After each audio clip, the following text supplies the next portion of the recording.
जय Shri Ram all my YouTube family. आज 22 জানুয়ারি 2024 দিনটা খুব স্পেশাল আমাদের প্রত্যেক সনাতনীদের কাছে। দেশের বিভিন্ন প্রান্তের মানুষ আনন্দ উৎসবে মেতে উঠেছে এবং চারিদিক আলোয় আলোকিত হয়ে গেছে। এই দিনটা প্রত্যেকটা মানুষ নিজের মতন করে সেলিব্রেট করেছে। তবে আমার বোলপুর শহরের ছোট্ট সেলিব্রেশন তোমাদের সাথে শেয়ার না করে আর থাকতে পারলাম না।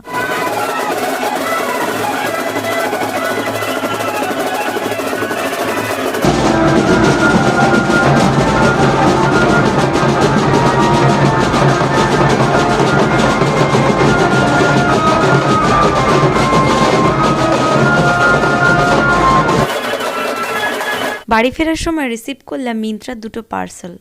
বাড়ি পৌঁছাতে না পৌঁছাতেই মা হাতে তুলে দিল আজকের পুজোর প্রসাদ। এরপর একটু হেয়ার কেয়ার করে নিলাম, তারপর সবাই মিলে খেলাম পিঠে। এই ছিল ভিডিও। সাবস্ক্রাইব।